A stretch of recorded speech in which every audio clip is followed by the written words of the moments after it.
press displays the big question wheel doesn't connect with both Pokemon, I'm backing the code for it.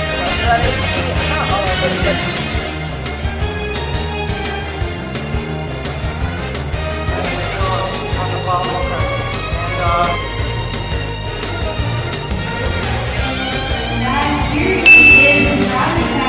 second, hit the KO on this Garchomp.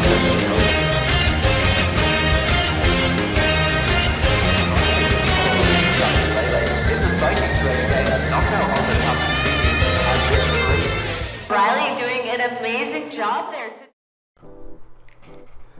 Yo, what's good, ladies and gentlemen? Hello, welcome back to another VGC player profile interview. I'm Kareem, and today we have another special guest. Last time we had Ashton, the time before that we had Paul. Thank you guys for checking it out. We made some improvements in between the two episodes. Y'all would have seen the hype highlight reel that went on right before this, so you know what's going on. But without further ado, we're here to listen to someone else, the 4-time regional champion, the K-pop enthusiast, the Black Ops Zombies player, Mr. Genga Boy, Riley Factura. Yo. What's good, man? What's up, Kareem? What's up, everybody? So glad to be here today. Dude, thank you. I'm sure we all appreciate it. But if you guys don't know what's going down, basically we're gonna have an interview here, try and get a little bit more insight on Riley and what he's like as a player, as well as during the time he's going to be going ahead and drawing 6 mons on screen from a team that he's used before. Standards of the drawings are all over the place, so who knows what we'll get. You guys will see and can judge for yourself. But other than that, I think we're all good, man. You ready to start? Yeah, of course. Let's do this. Sweet. All right, let's begin the drawing. All right. All right. Let's see. So, like I said, yeah, we got Riley Factura, 4-time champ. The last one was Portland, right? Yeah, Portland. Sweet. So I saw there. I mean, I witnessed your Portland championship win, but before that was like more in the 2014, 15, 16 seasons, right? Yeah, those are the 3 seasons where I was playing VGC the most. Sick. Yeah. So I actually, I didn't play back then, and maybe some of our viewers didn't play. So how do you what drove you to just play VGC so much back in the day? Because I know, I don't know if a lot of you guys know, but this man skipped out on his graduation to go play in a regional, and actually won the regional, right? That's correct. Yeah. So what was it about those formats or that time that made you just love Pokemon so much? I attended VGC 1 regional each year in 2010, 11, and 12. But I didn't really follow the community or what was going on. I just kind of played for fun on the online. I think before Showdown it was Pokemon Online and Shoddy Battle. I didn't play at all in 2013, but I saw. That's when I started watching more, and I saw Gavin win his nationals. I remember laying on the couch upside down, and then this guy with long hair comes and wins 2013 nationals, and then he becomes one of my good friends today. And that really drove me to want to get into a more competitive scene. And then I saw Apex, and that was with Cybertron and Ben. I think it was Ben 7000, and then Ray Rizzo was commentating, and Evan, and that was amazing, and that made me really want to get into it. And then eventually that year I saw Rosh win Worlds, and it was amazing seeing the Tornadus and Mamoswine leads. A turn 1 Earthquake came, the Heatran, and I was wow, this is finals. And it seems so obvious that Mamoswine's gonna Earthquake and kill a Heatran, but I don't know if maybe there was some high level thinking play there. And he was playing Ryosuke. So that after that I was all right, I want to go hard. I want to learn how to do this. I want to compete on the stage. And so I practiced. I practiced a lot online, and then eventually I just started showing up at more tournaments, and that's how I really started getting into it. That's sick. So I got a few things I actually want to ask you there. So like you said, you were watching Worlds, and this guy clicks Earthquake versus the Heatran, and you're like, wow, that's the most obvious play. Yeah. So did you like watch? Yeah. Did you watch these plays and you were just like, dude, like I'm better than these players. I can do this shit. I can win. Is that what you were thinking? Maybe a little bit, yeah. Okay, that's fair. You know, I feel like Pokemon's that kind of game where, you know, if you watch from afar or you're just watching a game, you're like, dude, this is the most obvious play. How can you not make that? But of course, like the intensity, all the different things going through your head, the nerves of that moment are what kind of change your thinking.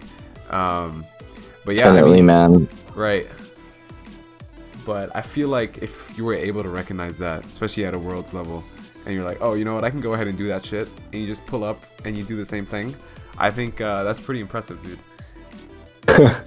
It's honestly, it's so much easier to see why it was obvious after the play. Right. It's like, everyone says, oh, I should have done this, like I would have won. But you know, there's a reason why his moves. It's much harder to see turn actually plays out. So yeah, you know, I was back then. Hey, what's up? What's going on? This is Future Kareem coming at you with a message. So there were a few audio problems during this recording, as you may have noticed, or you're about to. But in a little bit, we fix it and everything goes back to normal. So it's cool. It's fine. Still, please listen to the video. Your boy's trying to make some money. Your boy got to eat. But yeah, the problems will go away and enjoy. Yeah, peace. Deuces. And I was like, and stuff like most people are. Actually get into it and learn the game. It's actually, and it took me a while. I don't think I was very good in 2014. Still don't even think I'm this day, and I still have a lot to learn. Over time, and you realize, you know, why plays or mistakes while you know, during the play. Yeah, I think like the fact, so that kind of gives me a good way to ask about this, because you said, you know, you started watching online, or you started playing online, then watching players, and you showed up to tournaments in real life. How did it feel entering your first tournament? Did you know anyone? Did you not know anyone? Were you intimidated? Were you nervous? Because I think that's that's something that a lot of new players think about. Like, how am I going to enter the scene? I feel like I'm a nobody, and it's just intimidating, you know? First ever VGC tournament in 2010. I didn't really know anybody, but my friend actually got me into it because he played TCG and he won nationals as a senior. I was 16, I think he was like 14 at the time. Actually, when I went to that tournament, I think I remember if I played Ryan Chambers. I think I met him there, and Alan Chambers, and they're pretty popular in VGC. And then they ended up both getting top 8 at Worlds. You meet people as you go, but I remember like my first real tournament where I actually talked to people was SoCal 2014, and that's where I made my initial group of friends. Really play, or Jimenez at tournaments sometimes, Legacy, and then his brother used to play. But those are really like kind of like the first group that got me and to get involved in the community. And then eventually I was on Nugget Bridge, and then I get to know people online. So yeah, that's how I met Chase. I'm a rookie, and then he eventually won nationals in 2016. I met him at the 2014 nationals because we liked football. But then, you know, I met him and a bunch of other people like Sam, Rasta Charmander, and like Pimp Shrimp.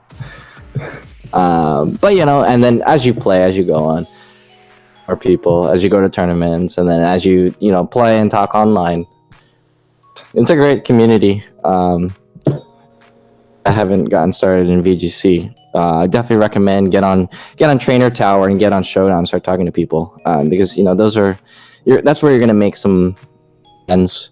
And Kareem too, he's a really, really good friend of mine now. I met him through VGC, so that's what I love about it. You meet great friends and you get to play a fun game.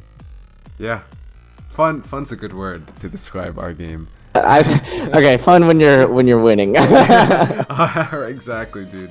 Otherwise, this game is it can be fucking shit sometimes, but we still come back. So that should say something of how high the heights can be.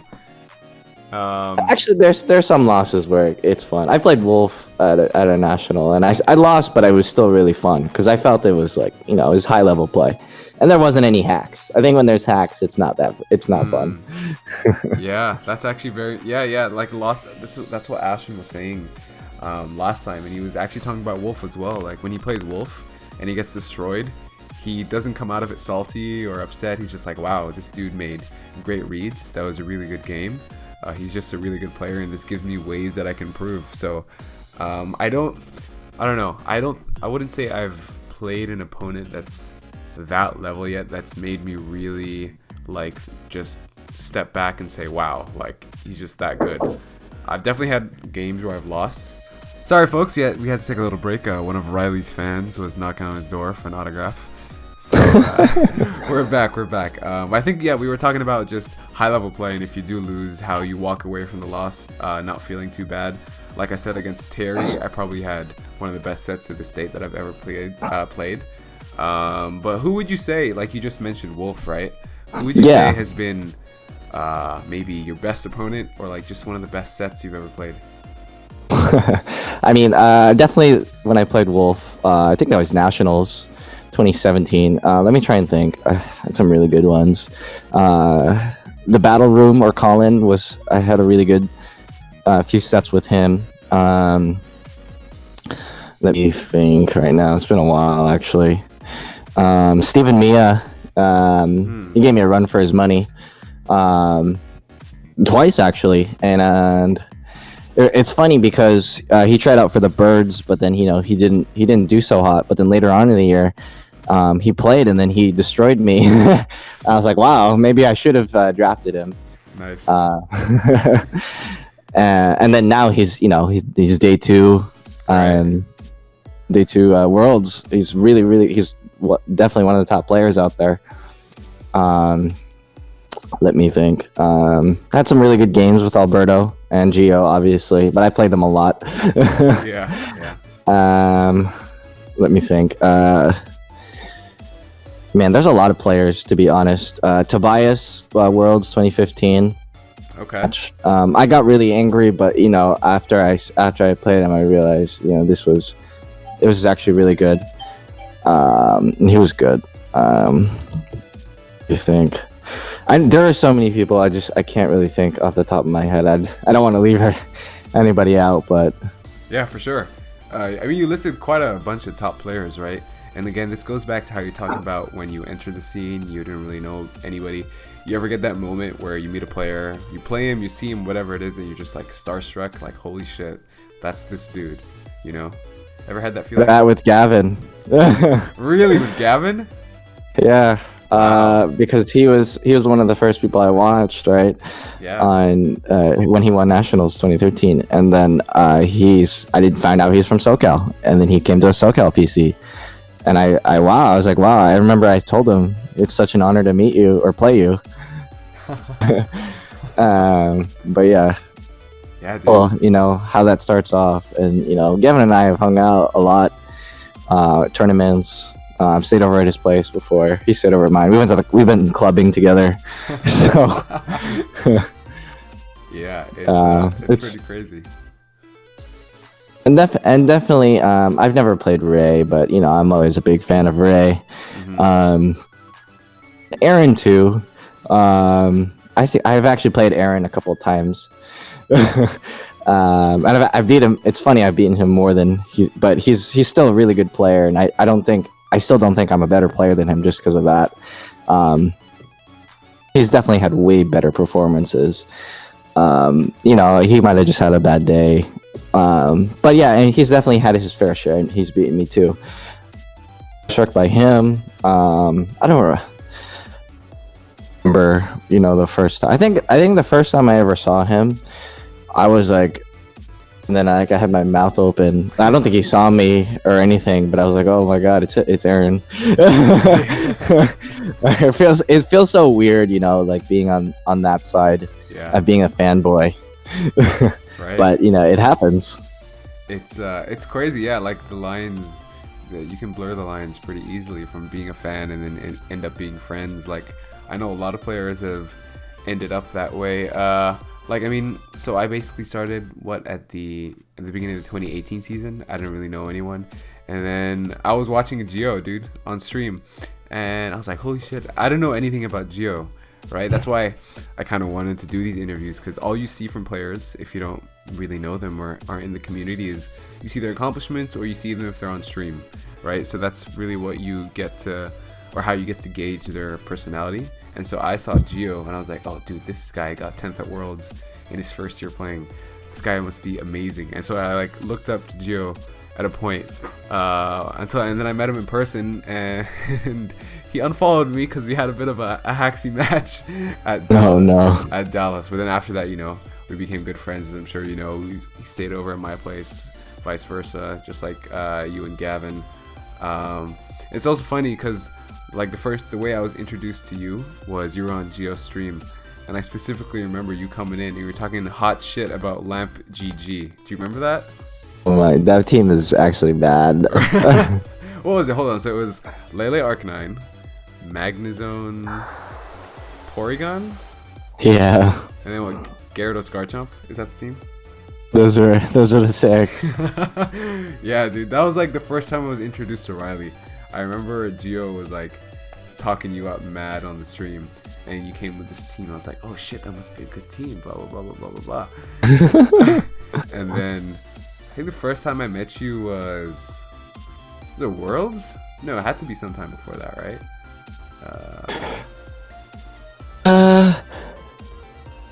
Actually, it was Portland was after Worlds. Yeah. It was Utah, actually. It was Utah. I think so, actually. Yeah, because I asked out that girl on Tinder and I got a date and I was asking for a pickup line. Oh, I remember. Yeah. We were at that party, right?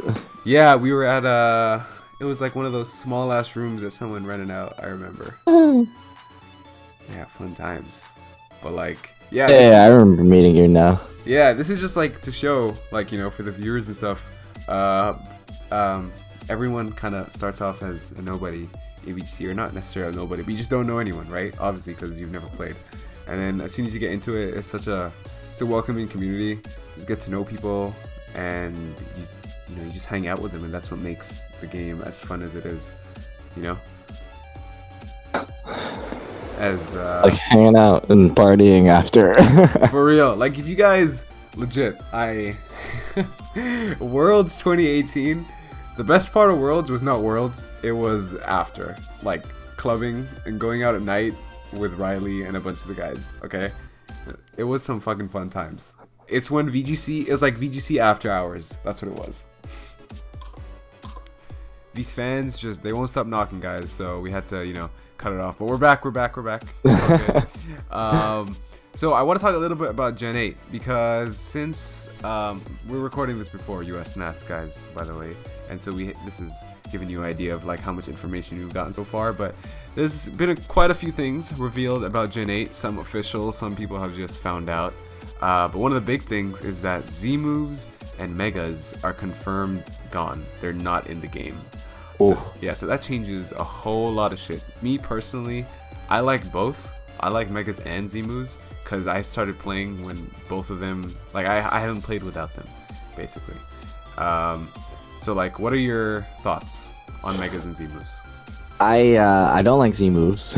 Okay. Because they tend to give VGC at least, or you know, competitive in general, more 50-50s, because it's like, okay, you know, think about this, you know, is your opponent going to Z move this turn, or are they going to Z move next turn? So should I protect this turn or should I protect next turn? So that's kind of like a 50-50, right? Mm-hmm. So I'm glad that's gone. Fuck Z moves. For Megas, I liked Megas. I thought they were really fun. as long as it didn't bring any like luck based factors into the game, which it really didn't, then yeah, it's totally fine to use them. Obviously, yeah, there was like some power problems, like in terms of like Kangaskhan in the past, but you know, they fix it, and so that's fine. But yeah, I mean, I think all the megas weren't broken. They were totally fine in Yeah. VGC. Thank you for saying that, because I honestly, I don't know, man. I feel the game is just boring without megas, dude. Like, they give you, this could be the argument why you don't want it, why people don't like them too. It's because they give you like a central point to build your team around most of the time, right?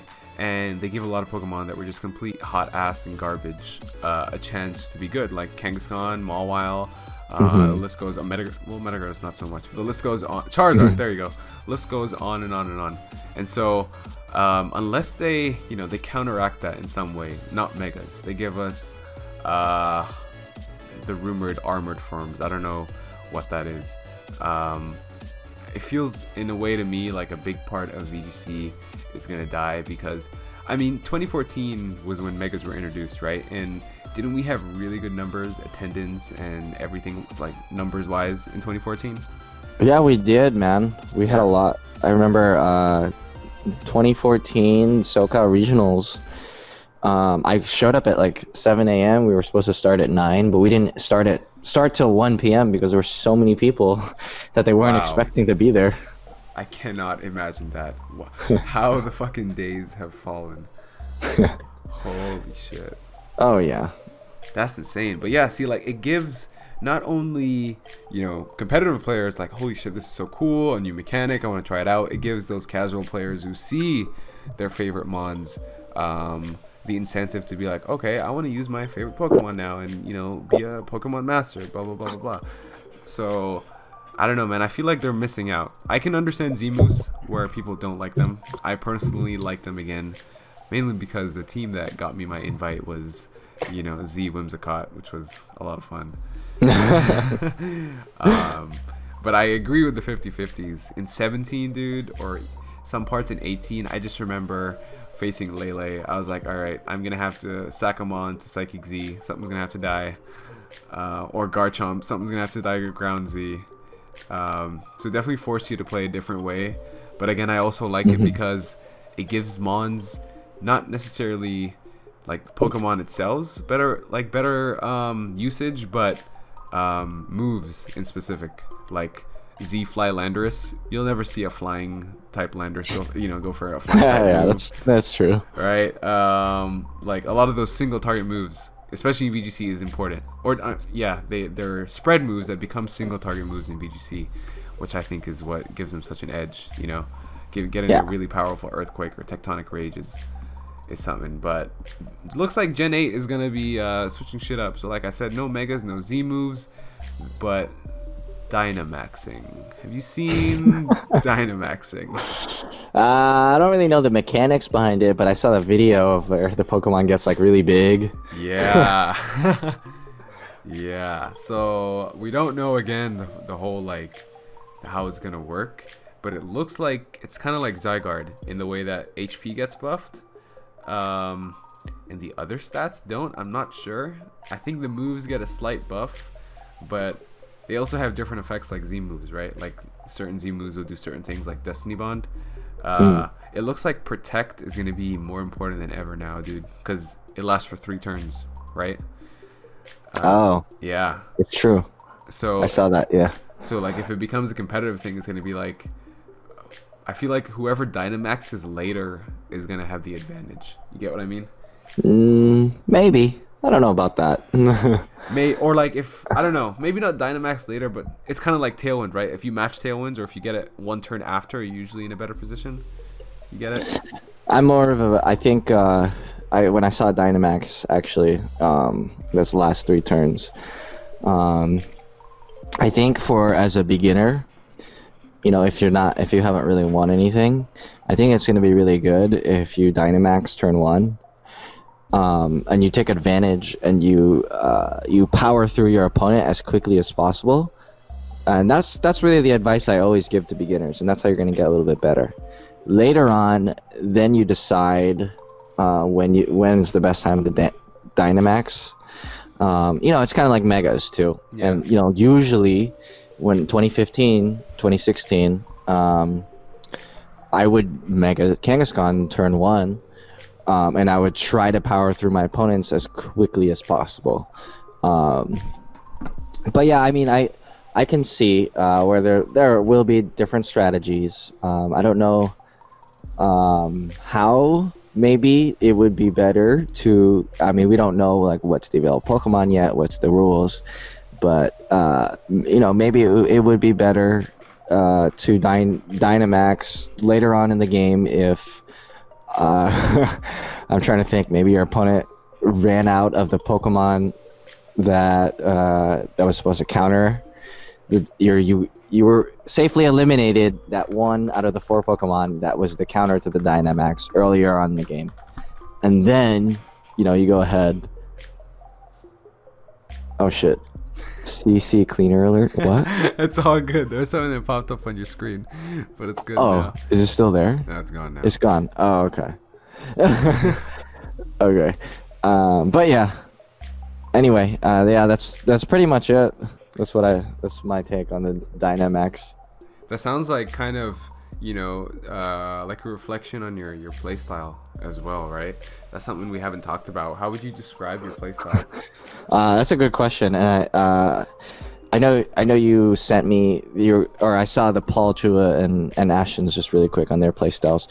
But I would say I don't have one specific playstyle. And that's because I've ran so many different teams.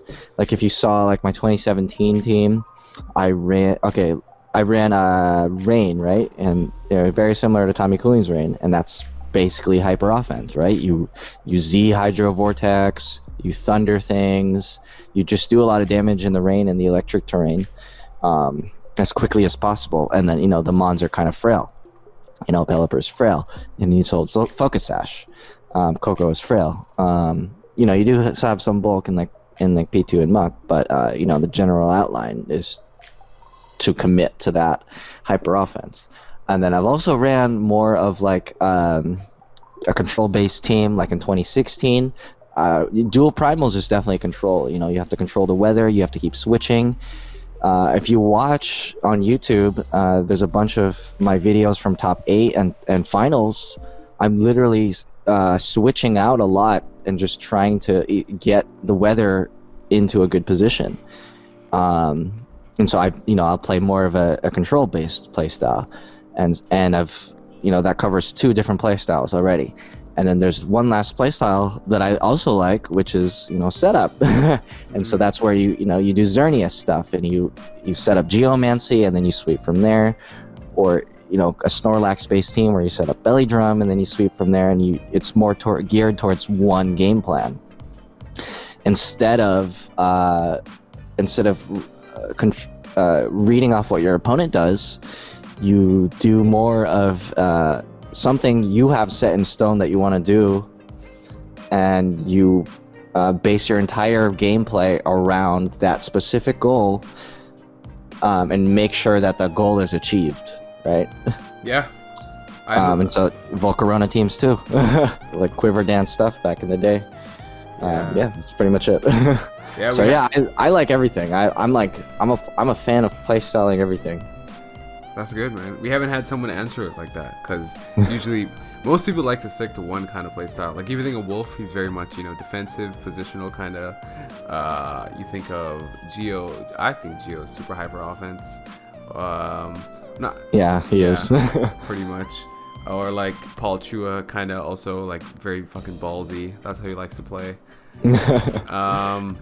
But I mean, it served you well, right? 4 regionals, all different play styles. I guess it works, and that's something that I don't know if a lot of players can pick up on and do as well. But that's something that I've noticed in a lot of high tier players, is that if they're given a team, for example, or they're given just pretty much a team before an event, regardless if they've piloted it before or played it before, they just already know how to play it. And I've seen you be able to do that. Am I right in saying that?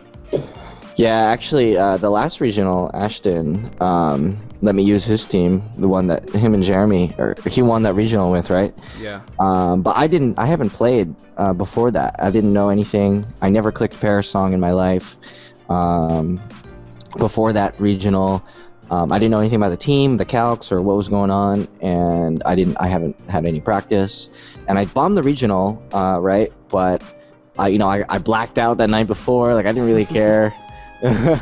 But the MSS the next day, actually, I had started asking, Ashton and Jeremy a little bit more questions of how to use it, and then I kind of figured it out. I was able to figure it out as I went along, and I was actually really surprised. I didn't expect to get second place at that MSS. And it's an MSS like after a regional, so it's not just like a local MSS. It's actually like an MSS where there's notable players.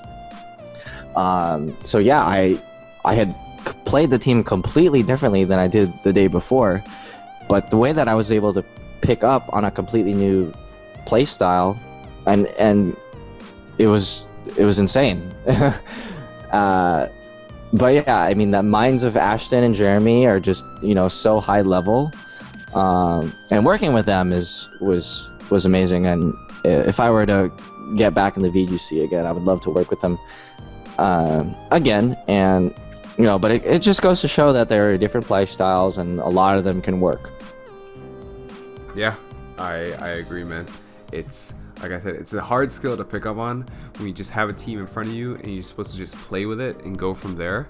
But once you're able to do that, I think it's what really like gets you to that next level of being a really good player, because it means that you understand the game itself, Oh yeah, and not just like a bunch of mons that you've put together. That's true. Definitely true. And I mean, working with Ass and Jeremy, dude, I mean, you got Worlds coming up, so it doesn't mean you can't work with them. Just saying. I know. I don't know if I want to go to Worlds, but we'll see. I would say, give me your invite, but you know what? I don't really like training. I would love to. I would, if I could, I would give you my invite. Thank you, man. The last regional I fucking played at Santa Clara, worst regional of my life. Horrible. Oh my god, I'm sorry. Horrible, dude. It was so bad. It's okay. I did bad too at that regional. I remember. Yeah, we weren't feeling it. Totally not. But looks like next year is gonna be pretty cool, man. I'm hoping there's a circuit. A lot of people are saying, well, not saying, but there's speculation that it could be a singles-based circuit next year. No more doubles. Oh, that's interesting. Exactly. Like Dynamaxing has something to do with it. The reason why, and they're talking about balancing mons and how a lot of the mons are not in the decks, right? Oh, that's true. Yeah, so people are like speculating if this is finally gonna be the year they go to singles and try to bring people in. I'm personally not. I mean, I don't mind singles, but VGC is more fun. Obviously. Yeah. Oh yeah. VGC is way more fun. Yeah. Do you see yourself competing next season? It probably depends on the rules. Yeah. If it's gonna be on Switch, if it's gonna be singles. It's definitely gonna be on Switch. I don't even have a Switch. I don't know. I'd have to. Me neither. I'd have to see if the Switch is worth it. I mean, the reason why I don't have one is because I feel like I'd be sucked in into playing video games all day. I feel that. And so I don't know if I want to get back into that lifestyle again. But I'll have to see. When it comes out, if I like VGC, if I like Pokemon at the time. We'll see. I'll definitely look into it and I'll consider it for sure. Mm-hmm. I feel this is like the opportunity they have to actually finally make Pokemon, like bigger than it is. Like, this is a new platform, new graphics, new fans, show off your new toys, and hopefully have the company actually like just back the game, dude. Because if we had the support that like other esports have, Pokemon could be huge. We're finally getting some of our players sponsored, like Wolf and Aaron. They had a cool article actually go up on Pokemon.com before Nats that's coming up this weekend, where some of the players wrote it, like Justin Burns, Aaron Trailer, Osiris. They wrote about it, and they had our actual players comment on the scene in the metagame, which is something that they never acknowledged before. Nice. Yeah, so I think that's sick. Do you ever think about maybe potentially working with Pokemon, like a commentator? No, I can't commentate. No way. Really? No, I don't like commentating. I tried it before at some of the local PCs, but I'm not a fan of it. I prefer playing. Right. Definitely prefer playing way more than commentating. That's cool. That's yeah, man. I'm kind of. I mean, I wouldn't say I'm the opposite. Obviously, I want to play, but commentating does seem fun. I see there's some aspects of it that you don't get while playing. But so TCPI, watch out for me, dude. If y'all need some diversity, hire me. Hell yeah. For real. When I was growing up, I wanted to be a commentator for baseball. No. Or MLB. Are you serious? I'm not kidding. I really wanted to. But then things change, I guess. And so that's actually, I really wanted to be a commentator for Pokemon too. But then when I tried it, I was just like, I think I prefer playing. Right. That's wild. Out of all the sports you chose baseball. Why baseball? I don't know. I was super into baseball when I was a little kid. I like the Red Sox. I played like MVP baseball 2005. Oh my god. On the GameCube. Bro. Man, I just bought a wood bat this past weekend and some baseball batting gloves, and I went to Boomers and just went to the batting cages, and it was really fun. Dude, man, come on down, dude. I played in the Senior League World Series, man. Come play with me. Nice. Yeah, dude. I love baseball. That's sick. Me too. I love baseball. Yeah, but let's play catch sometime. For real, dude. Making you cool catching like 85 miles an hour? You cool with that? Oh no. I don't know. We'll see. Yeah. This might be a little bit too fast. This is one place where I get to flex over you. You got Pokemon. Oh yeah, definitely. I can't throw that fast. Fun times. So we've talked about competitive. We talked about VGC. We talked about the past. There's a few things that I feel like we don't really talk about as like a community because again, people don't know too much about us.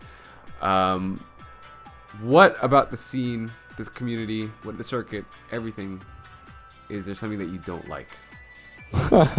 Yeah. There's definitely a lot I don't like. I love most of probably like 90% of the community, which is actually a big chunk. Yeah. That's actually a lot of people. Like I feel like that's a huge percentage. But there's I don't know if I want to name any names, but there's definitely some people, that they're not good people for a lot of different reasons, and one of them is definitely like talking shit. Like that's probably the worst way to bring other people down. I personally, I get it because I used to talk hella shit too, and I used to get super angry at tournaments. Like, I mean, if anybody who knows me and who's been to the same regionals as me has known that I've almost gotten kicked out. I've yelled profanity at the top of my lungs. But yeah, I just, obviously there's something wrong with that, but nobody has been that negative in person, but this all comes online instead because it's easier to hide behind the computer screen. And so if you're on Twitter, and you're following a lot of the VGC community, you'll see drama happen almost every week, every 2 weeks at least. There's always some arguments and fights about dumb shit that and there's stuff like screen peeking too, which I hate. And it's like there was cheating that happened last year. I don't want to name any names again because last time I named names, I got so much shit for it. But it's horrible because some people aren't there and they haven't witnessed the cheating, yet they defend the cheater. And it's like, dude, obviously the cheater's not gonna admit it. Why would he admit it? He's just gonna defend it and he's gonna say he didn't cheat. And so if you're his friend, you're gonna defend that, and it sucks because I was at a situation where I was the only person who witnessed it. So how the hell are these people gonna witness it and say that it didn't happen? And so that that sucks. And if that continues in the community, it's just horrible. Liking, you're liking these tweets, like saying of the guy who's not cheating. I'm like, dude, this guy has like 10 likes, but these 10 likes are people who weren't there. Like, it's just so upsetting. It's so fucking upsetting. So what else? There's some other drama happening on right now. Like, you just honestly, like, just keep it to yourself, man. You don't want to bring other people down. Like, it's not fun. Sure, it's funny, you get a kick out of it, but do you really want to make your life at the having fun at the expense of others? You can have fun without like bringing other people down. There's so many other ways to create laughter. There's so many other ways to entertain people. You're just gonna alienate yourself and other people, and you're just gonna make a bunch of people hate you. And then there's other stuff like people thinking that they're the shit, and they think it's like they're right when everybody else is wrong. And they're really emotional, and they'll cry about it, and they'll just be angry. And that stuff, that's not going to get you far anywhere either. And when you complain and moan about it, that's nobody wants to be around somebody who complains. And it sucks because I was like that too, and I probably still am like that at some points, like complaining and stuff. But it's you got to learn one day that instead of complaining, you just got to take action. Just if you want something, do it. Don't bitch about it to others. Find the solution. Obviously not at the expense of other people, but find a solution that works for you. I feel there's very much like a Twitter culture, and then in person culture, because people love to talk mad shit, right, on Twitter. And there was that point you mentioned about likes when someone's responding, or if someone posts something and this one gets crazy likes, and then someone comes and responds, they don't get as much likes, and it looks like the other person's already won. You get what I'm saying? And so there's very much like a mob mentality. You get it? Like, people will all kind of be like us versus them in a lot of situations. They just pick sides, Have you ever had a person who, for example, talks shit on Twitter, and then you met them in person, and it was a different exchange, or was it the same? Yeah, there's definitely been people like that. Definitely people who have a different online persona than in person. Conan's definitely a big example of one. I love Conan. Don't worry, I love him. He's amazing, but he's such a nice guy in person. He seems really genuine and cool. And then online, he just like talks hella shit, and it's to me it's funny, but I don't know if other people get hurt. I don't get hurt personally, but maybe other people do. But it's funny how there's two completely different people behind the screen and then in person. Yeah, I know, dude. There have been quite a few people also who I didn't like because of their online persona, or people that I've just heard stuff about, and then I've met them pretty recently at events, and they were just cool people. They were completely different, which I'm like, why you gotta act so tough or like a dickhead online? like what are you really? I mean, there's a lot of psychology and insecurity that goes in behind that, and there could be a whole podcast on that. Oh yeah, definitely. Yeah, because Pokemon is kind of like a breeding ground for people who are insecure, I would say. I think it is. It definitely tends to attract those types of people. Yeah, for real. But yeah, dude, like it's interesting to me. The more I've played and the more people I've met, and how you see the difference again with how they are online and how they are in person, and they don't really address it, which is what's interesting to me. They kind of just go back to being that person online. Yeah, they just they don't learn, man. Yeah, there needs to be like an intervention or something. Let's do it, man. Let's have them on the podcast, and I'll have an intervention with them. Oh my God. Okay, I'm down. I'm down. That would be hilarious. But do you think the VGC community has like changed for the better or the worse since you started playing?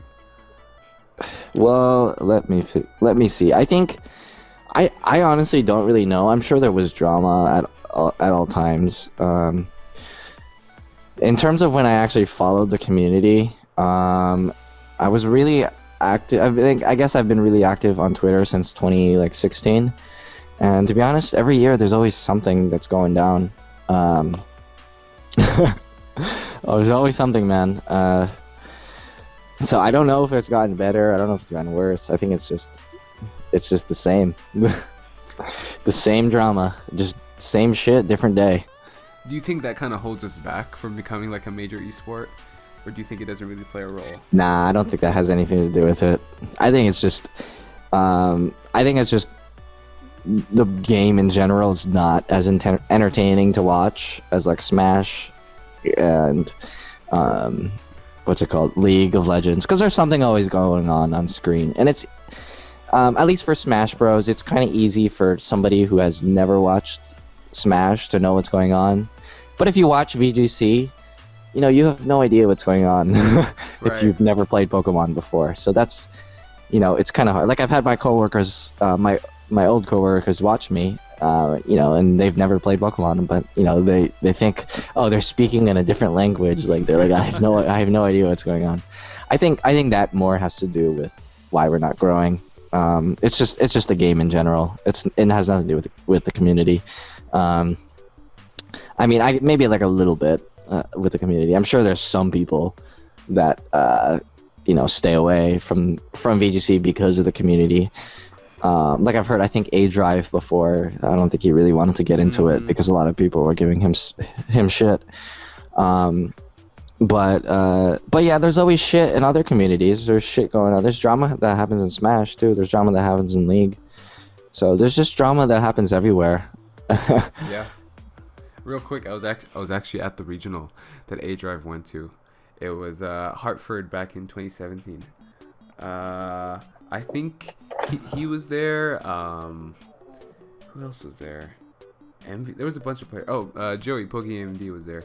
But A-Drive was there, and I remember, I think it was during a match, and I think he like popped off or got really mad at one of his opponents for something that went wrong.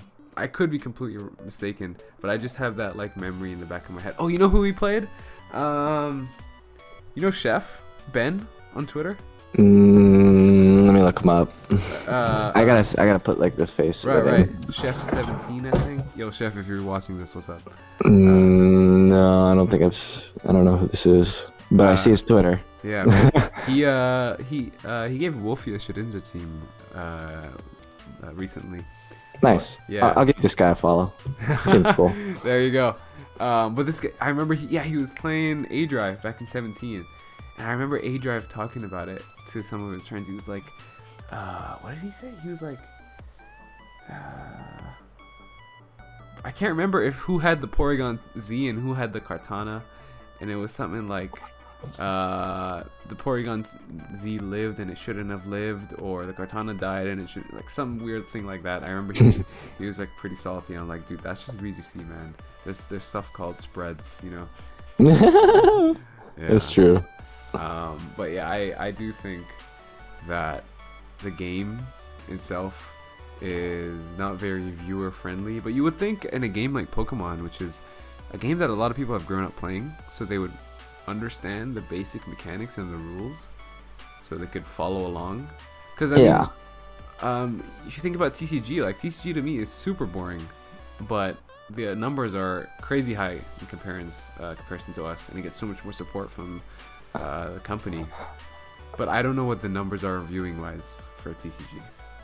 Probably not as big. I think that Pokemon just puts more advertising dollars into TCG, so that's why more people are doing it. And they make way more money selling cards than, you know, one game a year. Which I mean, so, I get the money wise, but like it doesn't make sense to me. Especially like I said, this is your new game coming out. This is your chance to make it flashy, make it nice for people to watch on the Switch. New graphics, like I feel like that has a role in Dynamaxing as well, you know, just to make it more exciting for viewers, you know.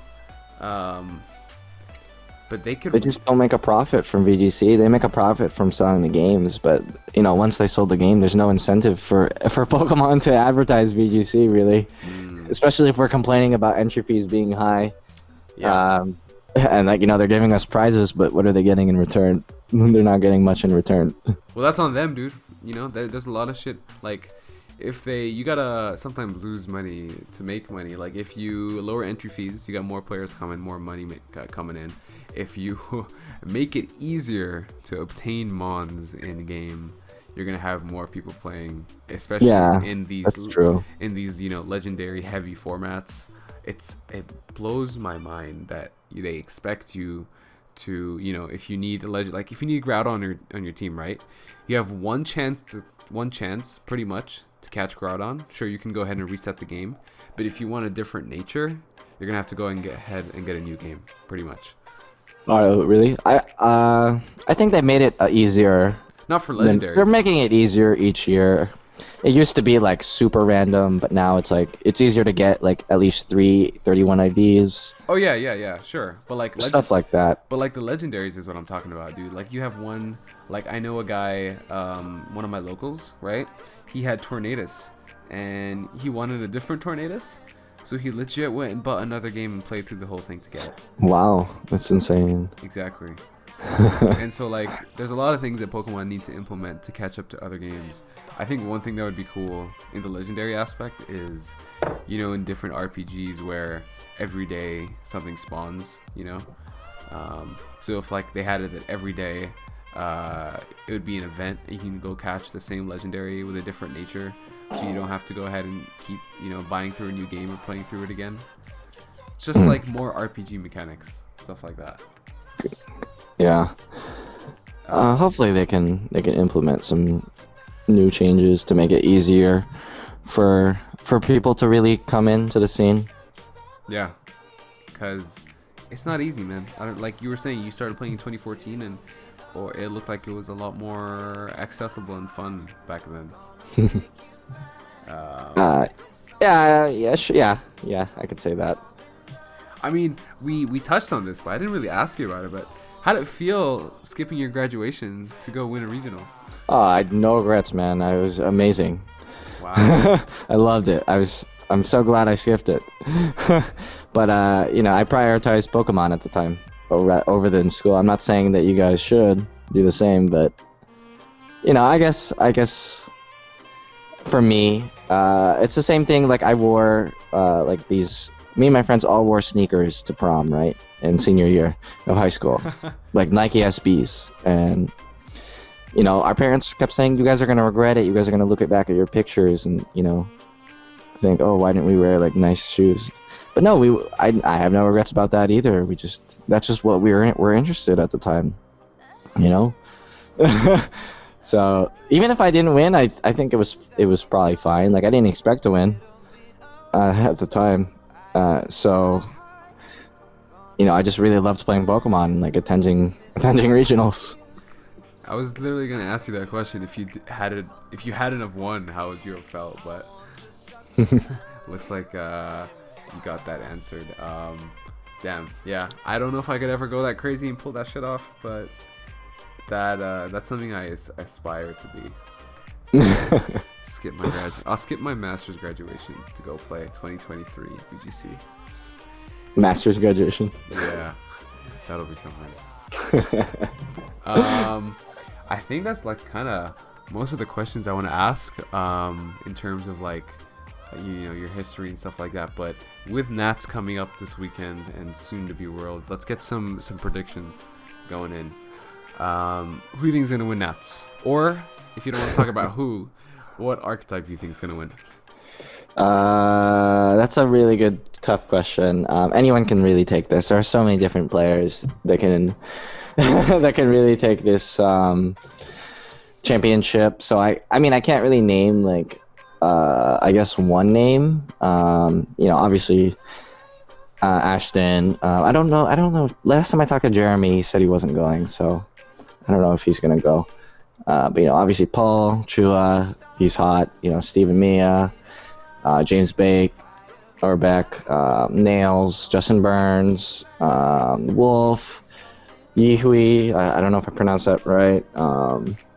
You know, Kyle Livinghouse, Alex Underhill, James Evans, Raghav, Brian, Ken VGC. Like they're all top players this year, and you know they could any of them could take this. You know, and we could even see like you know, some of the lesser known players too take this because that it just happens. Like somebody just might have a really good team that day and might be playing really, really well. You know, you never know. Like, what if Ashton wakes up and he just wasn't playing well? I'm not saying that he's not.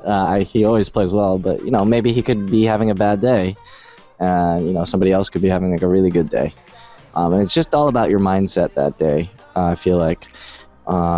Now, in terms of team archetypes, I'm not super familiar with. I think Groudon Xerneas has been winning most of the time, and so I'm gonna have to stick with Groudon Xerneas as my prediction as well.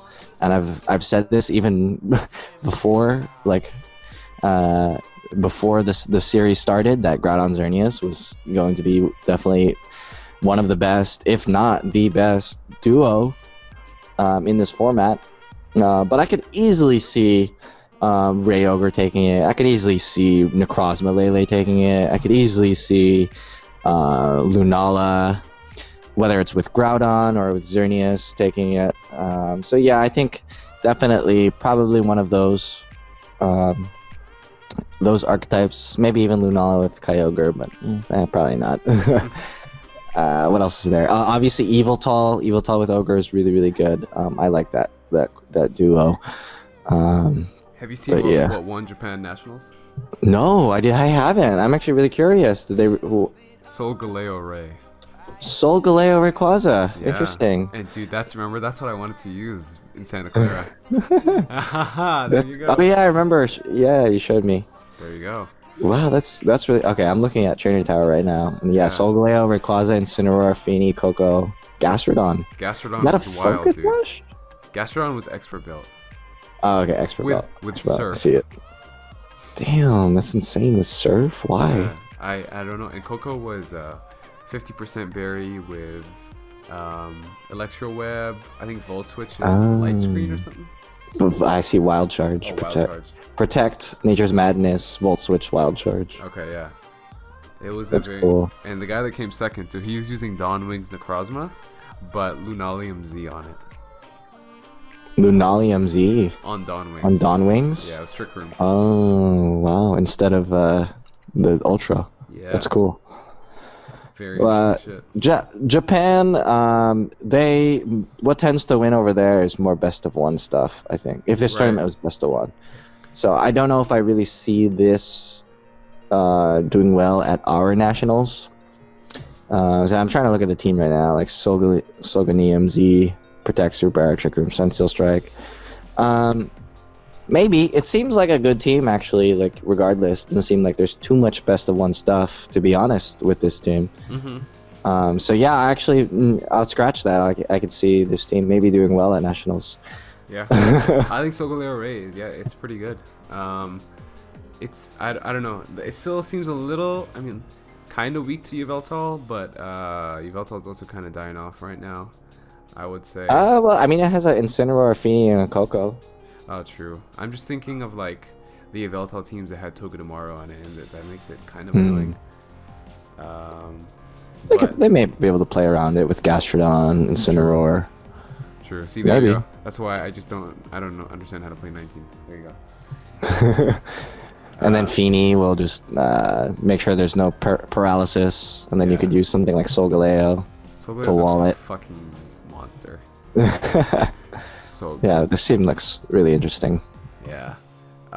Okay, so we got your archetype going into Nats. One last thing, who's gonna win Worlds? Paul and Ashton both gave me predictions, so you gotta choose them. They gave predictions for a player. Yeah, who's gonna win Worlds? Man, if I really had to guess. Yeah. Shoot, man, this is tough. I think I'm gonna. I'm gonna have to go with Ashton, man. Damn. I think he's really good this year, especially, and I always thought he was really really good. But you know, in the past, he's always used like non-optimal Pokemon. But now that he's using, I always thought like, what happens if he used like actually like optimal Pokemon? He would be so good. And now that he is, like, he's destroying it. So, you know, as long as he stays consistent and he's working hard and he, you know, and he works with Jeremy, and you know, Jeremy obviously has his fair share, and there was some hacks when Jeremy and Ashton played in top 4 of the last regional. So Jeremy also, you know, can win worlds as well. But yeah, you know, at least one of those two for sure. Wow. All right. Well, that's so we got. So Paul thought it was gonna be Paul Ruiz. Again? Yeah. Is he joking? No, he's being for real. Ashton gave himself and Wolf. And okay. And you gave Ashton, so we got 2 for Ashton. Okay, very cool. I think that's it. There's only one thing left to do. I gotta check out your drawing. I haven't seen it. Are you all done? All right. All right. Let's. It should be on screen. Let's take a. Yo.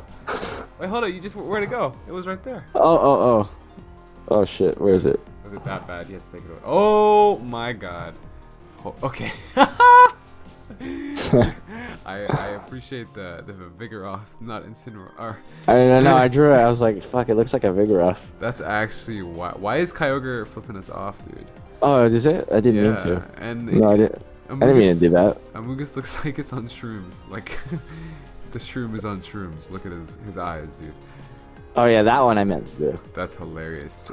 I give you so much fucking credit for the Xerneas and the Tornadus. That's actually dope. Nice pecs. Xerneas. Like, oh yeah, these look a little girly, huh? These look. I need some. They look like boobs. I need to like man them out. Let's see if I can put some hair on his chest, dude. All right, let's see if I can do that. Yeah. Put a pencil. Yeah, red hair. Red. I'm colorblind. Is it this? I'm sorry. No, this one. That's red, yeah. That one. Yeah. Give him some red hair. Oh shit. That's what I like to see. Some manly war paint, red chest. All right, cool. Damn, yo, that's a good drawing, man. I think this. I don't know, man. I think it goes Ashton, you, and then Paul in terms of. Sorry, Paul. I want to see Ashton's now. I haven't seen his yet. Ashton's was sick. Sorry, Paul. I'm so sorry, Paul. You tried, but yeah, Riley kind of topped it out. But like I said, guys, I think that's everything we had for today. Thank you, Riley, for coming on. It was dope. Hope you had a good time. Thank you for having me, Kareem. I did have a great time. Of course, buddy. Anytime. Guys, go ahead, follow him on Twitter. Link is down below. He does have a Worlds invite. Whether or not he goes, it's up to him. But make sure to follow him and see how he does. And it'll also be interesting to see because this is going to come out after Nuts. So we'll see if we called the winners in the Archetypes right. All right. I'm excited. Yeah. But unless you have anything else to say, dude, we can head out. I don't think I do have much else to say right now. Follow or subscribe, like, comment on Kareem's channel. You're gonna be posting this on YouTube, right? Yeah. Let's go on. Okay, cool. Go on Pornhub. Oh, on Pornhub too? Yeah. Nice. Okay, so yeah, make sure you buy a Pornhub subscription. Yes, get that nice premium pass, dude. Come on. It's funny. I didn't even ask for likes or anything on my own video. I should learn from Riley. Yeah. I mean, yeah. You shouldn't ask for it, but like if you like give him an incentive. Should I beg for it? Like this. Like if you found value in this video, you know, go ahead and give Kareem a like and subscribe and support the channel because it's going to make him want to make more videos for you in the future that are valuable as well. Yeah, and then in the future we can get maybe, you know, I kind of want to get Marcus on. That would be super dope. There you go. Subscribe and like or comment. Yes. If the next comment gets 1,000 that's probably too far-fetched. But yeah, I mean, you know, the more subscribers he has and likes and comments, you know, the more he's going to be able to find, you know, people like Marcus and other top players. Yes, please. To interview. That'd be dope. Get Marcus on. But I think that's all I got, dude. You two? You good? Yeah, that's all I got. All right, guys. Thank you so much for watching. Like I said, follow us both on Twitter down below. Until next time, peace. See ya.